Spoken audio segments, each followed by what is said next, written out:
Student, स्वागत है आपके YouTube चैनल निराला स्टडी पर। तो प्यारे बच्चों, ये वीडियो आप पूरा देख कर जाइए। अगर ये वीडियो आपको अच्छा लगे तब जाके चैनल को सब्सक्राइब कीजिएगा।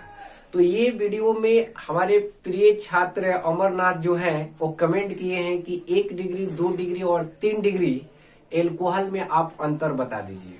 ठीक है, तो आइए हम उसी को आपको बता रहे हैं बिल्कुल सिंपल से। 1 डिग्री, 2 डिग्री और 3 डिग्री एल्कोहल में वर्गीकृत कैसे किया जाता है, अंतर है। और एक नेहा, ठीक है, मेहता कमेंट की है, एक क्वेश्चन उसका भी है, वो भी अपना देख लीजिएगा आप लोग, और देखकर जरूर कमेंट कीजिएगा कि आप लोग को ये मिला कि नहीं। तो चलिए सिंपल सा देखिए, ये क्वेश्चन क्या कहेगा कि प्राथमिक, द्वितीयक एवं तृतीयक एल्कोहल में अंतर स्पष्ट करे, या इसी को बोला जाता है 1 डिग्री, 2 डिग्री और 3 डिग्री में अंतर स्पष्ट करे। तो सिंपल से ध्यान रखना है, ठीक है, कि अगर OH समूह अगर प्राथमिक कार्बन से जुड़ा हुआ है तो वो 1 डिग्री एल्कोहल होगा। इसी तरह से अगर वो द्वितीयक कार्बन से अगर जुड़ा हुआ रहेगा OH समूह तो 2 डिग्री होगा, और 3 से जुड़ा हुआ रहेगा, ठीक है, तृतीय कार्बन से जुड़ा हुआ रहेगा तो 3 डिग्री होगा। तो आइए आपको स्क्रीन पर हम लेकर चलते हैं और देखिए यहाँ पर, ठीक है, इसका डेफिनेशन बिल्कुल एक बार में आपको याद हो जाएगा। देखिए क्या कह रहे हैं कि जब OH समूह प्राथमिक कार्बन से जुड़ा हुआ रहता है तो इसे प्राथमिक एल्कोहल कहते हैं। यानी जब OH समूह प्राथमिक कार्बन से जुड़ा हुआ रहता है तो इसे प्राथमिक एल्कोहल कहेंगे। अब आइए यहाँ पर, कभी भी अंतर अगर आपसे एग्जाम में पूछ रहा है तो आप क्या कीजिए, बांट कर ही लिखिए। अब देखिए द्वितीयक एल्कोहल, जब OH समूह द्वितीयक कार्बन से जुड़ा हुआ रहता है तो द्वितीयक एल्कोहल कहते हैं। ठीक है, जब द्वितीयक कार्बन से जुड़ा हुआ रहेगा तो इसी को द्वितीयक एल्कोहल या 2 डिग्री एल्कोहल बोलते हैं। यहां पर ध्यान दीजिए, जब OH समूह तृतीयक कार्बन से जुड़ा हुआ रहता है तो इसे तृतीयक एल्कोहल कहते हैं। ठीक है, उसके बाद आपको दूसरे नंबर में आपको क्या करना है कि जैसे अंतर कम से कम 2 को देना जरूरी होता है तो एक आप क्या करेंगे, जैसे में लिख देंगे। तो देखिए सबसे पहले आपको क्या समझना है कि OH जो है, OH तो OH इस कार्बन से जुड़ा हुआ है, और इस कार्बन से कितना कार्बन जुड़ा हुआ है, तो आपका 1 कार्बन जुड़ा हुआ है इस कार्बन पर, तो इसलिए ये क्या होगा, 1 डिग्री। तो इसका आप नाम भी लिख सकते हैं, पहले IPSC नेम लिख लीजिए और एल्कोहल दर्शा लीजिए कि कितना डिग्री है। तो ध्यान दीजिए, इसको हम लोग क्या करेंगे, नाम लिखेंगे पहले, तो ये हो जाएगा आपका इथेन, और OH के लिए लगता है OL यानी इथेनॉल। अब कोष्ट में आप लिख दीजिए कि ये क्या है, 1 डिग्री एल्कोहल है। क्यों है, क्योंकि इस कार्बन से जिस कार्बन पर OH जुड़ा हुआ है उसको देखना है कि वो कार्बन अब कितने कार्बन से जुड़ा हुआ है। तो अगर 1 कार्बन से जुड़ा हुआ है तो 1 डिग्री क्या होगा, 1 डिग्री एल्कोहल होगा, 1 डिग्री एल्कोहल। ठीक है, इसमें ध्यान दीजिए। अब देखिए OH यहाँ पर है, और OH जो है, इस OH को देखिए इस कार्बन से जुड़ा हुआ है यानी CH वाले कार्बन से, तो इसके साथ कितने कार्बन अब जुड़ गए, 2 कार्बन। तो ये हो गया आपका 2 डिग्री। ठीक है, 2 डिग्री। तो अब इसका नाम अगर हम लोग लिखे तो नाम क्या लिख सकते हैं, देखिए 3 कार्बन की चेन है तो 3 कार्बन के लिए आपका हो जाएगा प्रोप, और कार्बन कार्बन सिंगल बॉन्ड, ई को हटा देंगे, 2 नंबर पर आपका जुड़ा हुआ है क्या, OH समूह, तो 2 नंबर पर जुड़ा हुआ है OH, तो इसलिए OH का क्या होता है, OL होता है। तो इसको हो गया प्रोपेन 2 ऑल, यानी क्या है, 2 डिग्री। इसका आप भी लिख सकते हैं कि 2 डिग्री क्या है, एल्कोहल है, एल्कोहल है।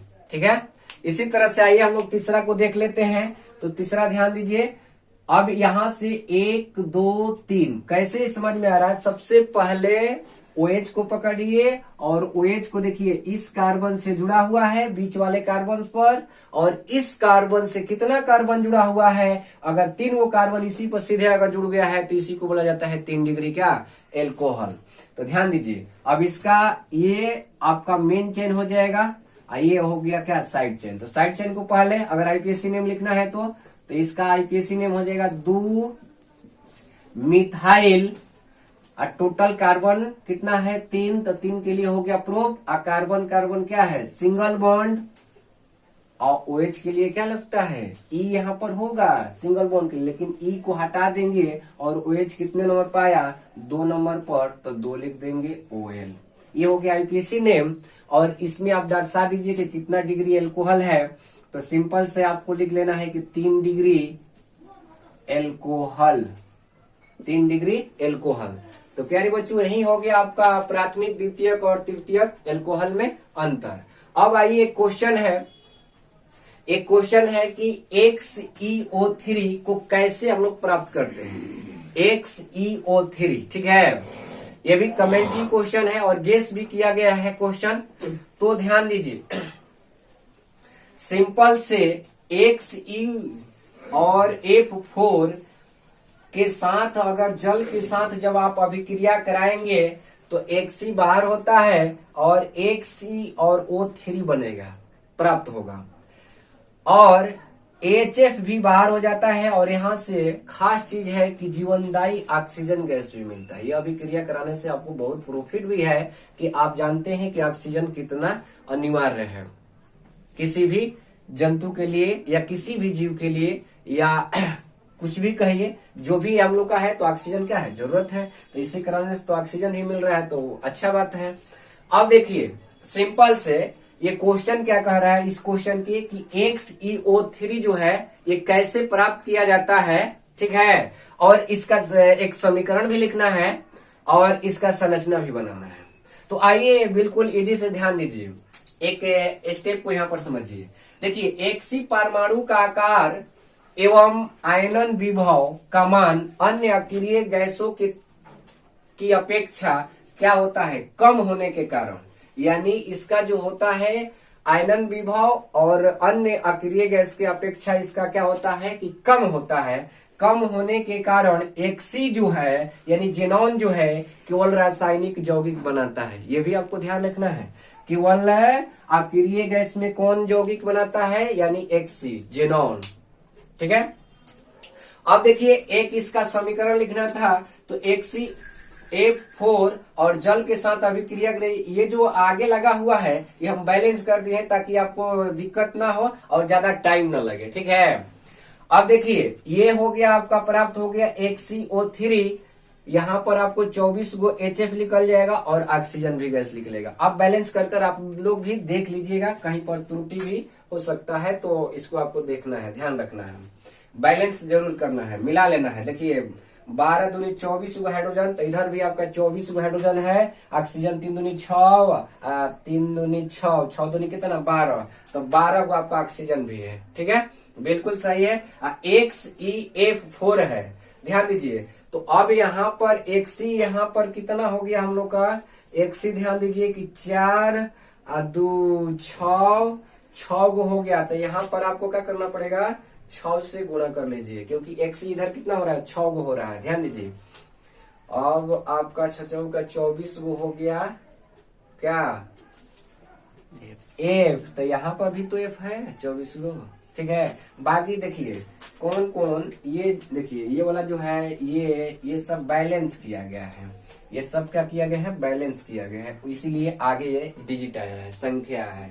तो बिल्कुल सिंपल से आपको ध्यान रखना है। अगर ये क्वेश्चन पूछ रहा है अगर आपसे कि XeO3 कैसे बनता है, तो सिंपल से आपको ध्यान रखना है कि जेनॉन टेट्राफ्लोराइड पर अगर हम लोग जल से अभिक्रिया कराते हैं तो ये हम लोग को प्राप्त होता है XeO3, और XeO3 के अलावा ऑक्सीजन भी बन रहा है, हाइड्रोजन फ्लोराइड भी बन रहा है, Xe भी बाहर निकल रहा है। तो इससे आपको ज्यादा ध्यान नहीं देना है, बस ये आपको किस तरह से प्राप्त हो रहा है, और इसका समीकरण भी हो गया, ठीक है, और इसका संरचना भी आप लोग देख लीजिए। तो चलिए देखिए संरचना इसका क्या होगा। सबसे पहले जो कम रहता है उसको सेंटर पॉइंट बना लीजिए, तो Xe सेंटर पॉइंट इसका हो गया, और ऑक्सीजन कितना है 3 गो। तो देखिए इसका किस तरह से होता है, ध्यान दीजिए।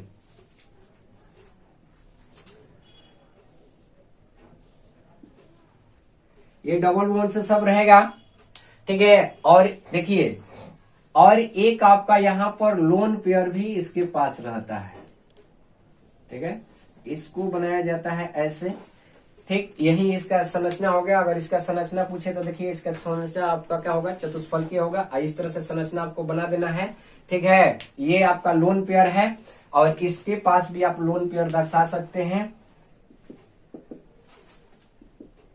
तो प्यारे बच्चों, उम्मीद करते हैं कि आप लोग ये सारी चीज समझ गए होंगे। और इस वीडियो को आप लोग क्या कीजिए, लाइक शेयर और सब्सक्राइब अगर नए व्यूवर हैं हमारे चैनल पर। तो चलिए आज के क्लास हम लोग यहीं पर समाप्त करते हैं। तब तक के लिए धन्यवाद।